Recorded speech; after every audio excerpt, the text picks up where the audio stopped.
В январе себе все обещают начать новую жизнь. Начать вставать в 5 утра, экономить, инвестировать, работать, ходить в спортзал. И все это работает какое-то время. Но потом наступает февраль, и все возвращается к тому же, что было.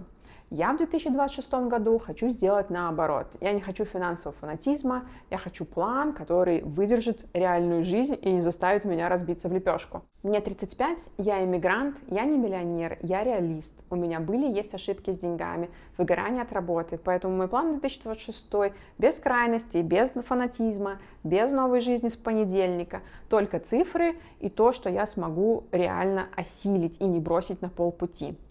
Почему жесткие цели для меня перестали работать? Потому что я столкнулась с тем, что деньги не любят истерики. Когда я сажаю себя на финансовую какую-то диету, начинаю экстренно экономить, откладываю 80% денег, а 20% трачу на свою обычную жизнь, там экономлю на гречке, на макаронах, на какой-то одежде, не могу себе позволить то, что должна, по идее, с моей зарплаты, то мозг воспринимает такую историю, как стресс.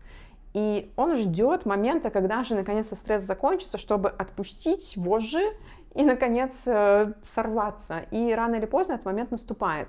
Как только это случается, все ваше накопленное сгорает, случается или какая-то импульсивная покупка, которая может никогда не остановиться, или еще хуже, депрессия.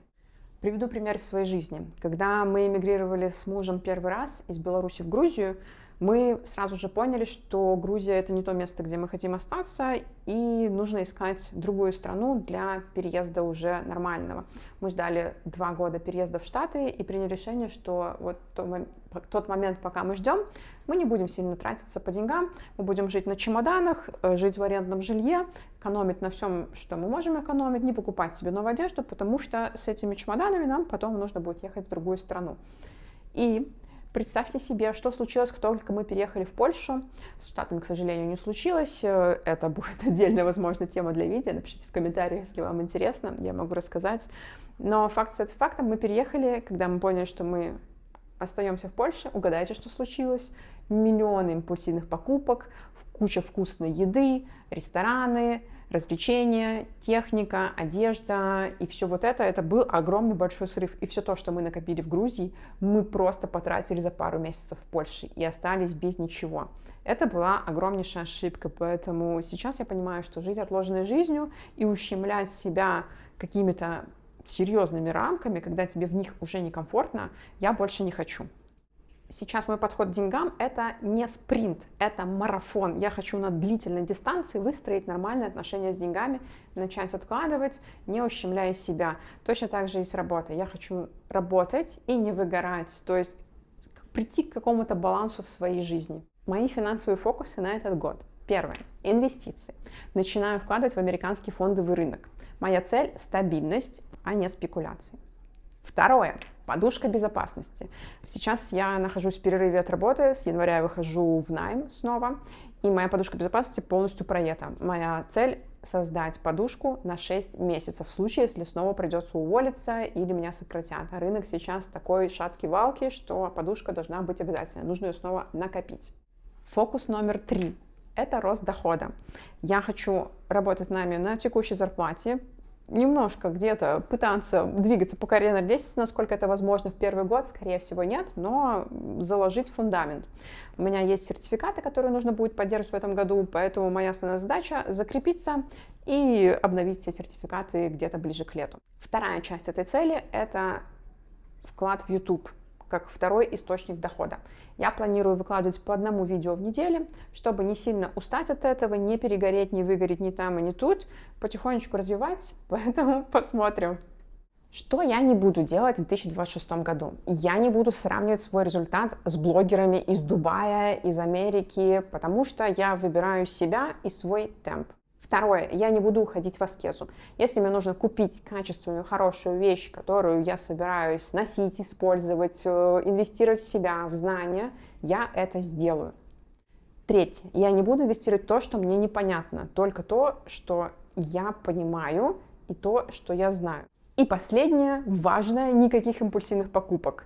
Я хочу совершать только обдуманные покупки, как я уже и сказала, думать, нужна ли мне эта вещь, или не нужна, и после этого принимать решение. Никаких там в кровати с телефона за 5 минут нажал кнопку «Получил». Для того, чтобы начать инвестировать и складывать свою подушку безопасности, нужно разобраться с финансами. Я никогда не выгружала из банковских приложений вот эти огромные выписки. Точнее, выгружала, смотрела, но никогда не распределяла их по каким-то категориям. Сейчас, благо, банки умеют это делать самостоятельно прямо внутри приложения, но не все, особенно здесь, в Польше. Вот, я сделала выгрузку, отправила ее в чат GPT, чтобы он проанализировал мне последний месяц и вывел основные категории трат. Это жилье. 55% нашего бюджета, это доход мужа, плюс моя подушка сейчас истощается, уходит на крышу над головой. Около 28% получилось затрат на еду. Я не стою у плиты 3 раза в день, но мы не питаемся полуфабрикатами. Иногда это готовка, иногда я, иногда муж, иногда, конечно, мы что-то заказываем. 28% это только то, что мы готовим дома. И 4% это еда вне дома. Это доставки, это выходы в ресторан раз в неделю, раз в 2, как настроение. Ремонт и дом. Получилось около 5%. Это весь декор, все то, что покупается, там, не знаю, что-то где-то подкрутить и закрутить, где-то какую-то вот красоту купить домой, это сюда. 3% это хобби и красота. Я обожаю покупать себе винил раз в месяц, какую-то новую пластинку в свою коллекцию.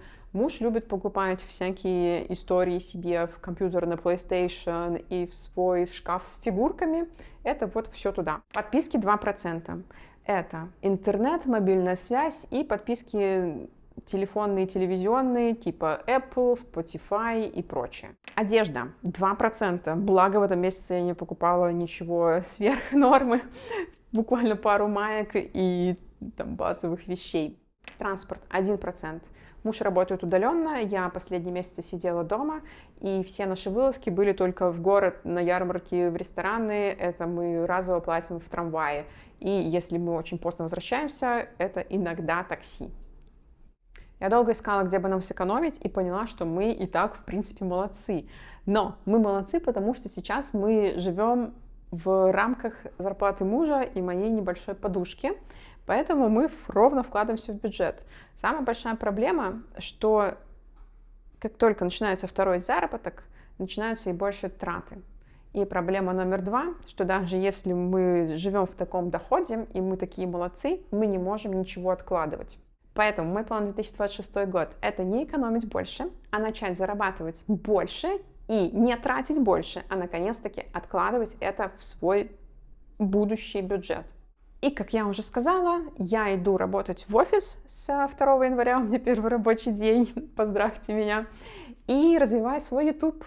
Моя цель самой перед собой – это 1 ролик в неделю, что должно быть нормально. Если вам близок такой формат, спокойный, размеренный, без каких-то экстра целей и попыток заработать миллионы, подписывайтесь, я буду дальше показывать цифры. И, как обещала, я стартую челлендж с 1 января по $5 в день инвестиций в американский фондовый рынок и буду делиться реальными настоящими цифрами, что там происходит.